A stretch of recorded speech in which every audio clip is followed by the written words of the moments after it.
This is the oil change for a 2019 Toyota Sienna with the 6-cylinder. First, you're opening the oil cap and pulling the drain plug so you can vent. What I'm going to do here, you use just a normal, a normal extension and a socket to loosen the cap on the bottom of the filter housing.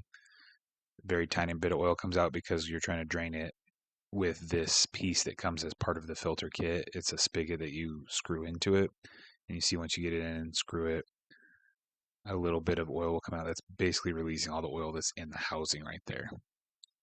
So coming up, you can see that once it's done, you pull the spigot out. But what I've seen in the past is people using giant channel locks to take this cover off. I do not suggest that. If you're in a bind, you can, but these are plastic covers from the factory, so they break really easily.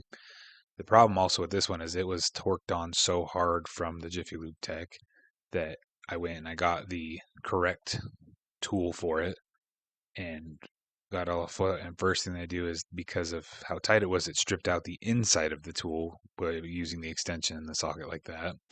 So I then had to get the 27 millimeter socket that goes around the outside of the tool right here.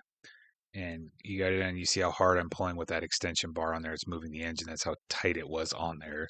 So it finally broke it loose. But then when you see me taking it off, you see that there's oil coming off. There shouldn't be doing that, because what ended up happening is, with the tool on still, it broke the plastic cap because it was torqued on so hard by the Jiffy Lube tech.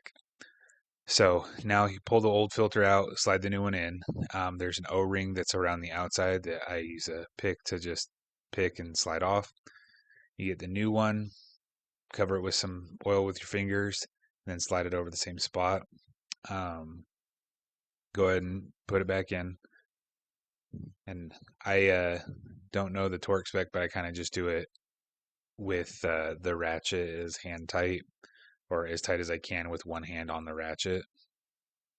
There is a little seal that is where that cover was, that probably would have been easier to do if you would have done it when the filter was outside of the vehicle, but I did it under there anyway. Same concept. You put oil on it, put it on there, tighten it, like I said, hand tight with the thing. This was the other piece that was annoying, is usually when you have a drain plug, it's to the point where you just knock it off like that. Didn't happen, so I started pulling on it as hard as I could. You see it moves the whole engine again to finally break it loose, but because of how hard it was on, I made a big old mess, lost my ratchet in the oil pan, just because it was once again torqued on ridiculously hard by Jiffy Lube Tech. Um, Now, after the oil's done draining, kind of at this little trickle, put the drain plug back in. It's 14 millimeter, and because I lost my ratchet in all the oil, I went and grabbed a wrench, box wrench, or box end wrench, and went ahead and put it back on.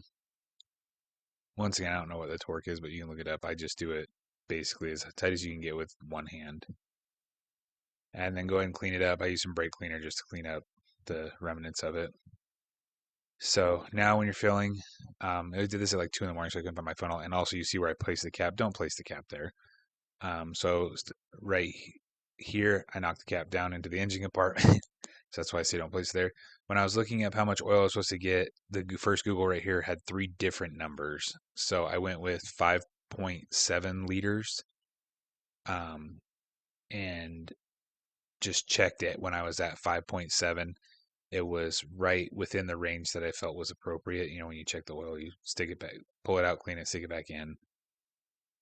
And you see right here, this was with 5.7. It's pretty good, right within the range. So you go ahead and put everything back, clean it all up, and then you're going to reset the light on the inside. So you push the button without your foot on the brake to get the car to turn accessories on, but no engine. You see it does all that. You move the trip odometer to trip A and push the button to turn it all off.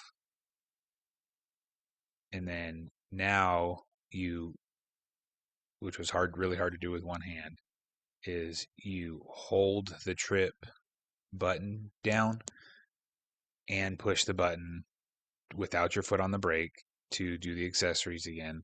And you'll see right here, these lines blinking at the bottom is resetting your oil life. So once done, you go ahead and start the car, check for any leaks. As always, subscribe, like, do what you want.